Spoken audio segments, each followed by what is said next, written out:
Hello everyone, नमस्ते प्यारे बच्चों।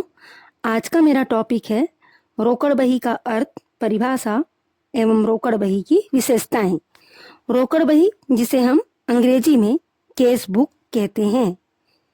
रोकड़ से आशय मुद्रा अथवा नगद, रुपया, पैसा से होता है।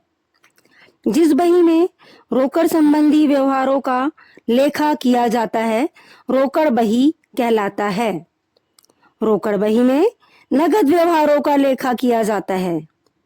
श्री मुनरो के अनुसार रोकड़ बही का उपयोग नगद प्राप्तियों एवं भुगतान का लेखा करने के लिए किया जाता है, चाहे वे सिक्कों, नोट, पोस्टल ऑर्डर या बैंक ड्राफ्ट के रूप में हो। उपयुक्त व्याख्या से स्पष्ट है कि रोकड़ बही में समस्त नगद व्यवहारों का लेखा किया जाता है। रोकड़ बही में व्यवहारों के लेखांकन के बाद खाता पुस्तकों में पुनः रोकड़ खाता खोलने की आवश्यकता नहीं रह जाती। अर्थात जब भी रोकड़ से संबंधित व्यवहार होता है तो हम रोकड़ बही बनाते हैं।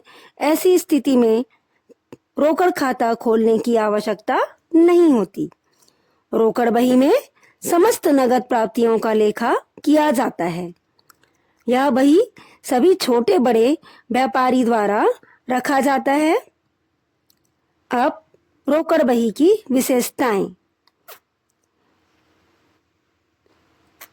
प्रारंभिक लेखे की बही, book of primary account.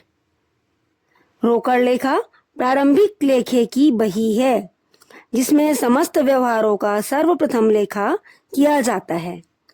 Second, नगद व्यवहारों का लेखा। रोकड़ बही में केवल नगद व्यवहारों का लेखा किया जाता है। उधार सौदों से इसका कोई संबंध नहीं होता, किंतु उधार सौदों की प्राप्तियों का लेखा इसी में किया जाता है, मतलब कि रोकड़ बही में किया जाता है। Debit and credit entry. रोकड़ बही में खाता बही के समान दो पक्ष होते हैं।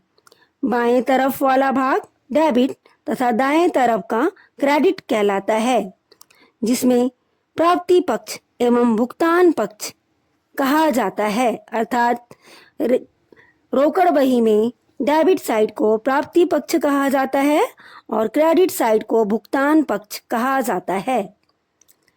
अगला पॉइंट, प्रारंभिक बाकी।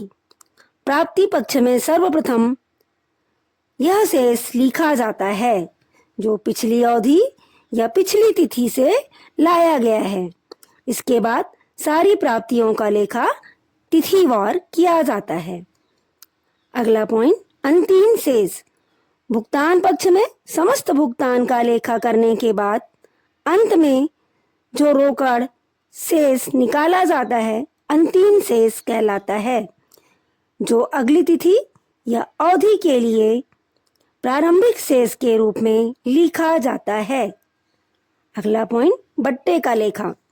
प्राप्त बट्टे तथा दिया गया बट्टा की प्रविष्टि के लिए दोनों तरफ बट्टे के खाने भी रखे जाते हैं, जिससे कुल प्राप्त बट्टे, कुल दिए गए बट्टे की जानकारी मिलती है। अगला पॉइंट है बैंक व्यवहारों का लेखा। रोकड़ बही में बैंक व्यवहारों के लेखांकन के लिए अलग से बैंक के लिए अलग स्तंभ बनाया जाता है। बच्चों, नेक्स्ट टॉपिक में रोकड़ बही के महत्व के बारे में चर्चा करेंगे।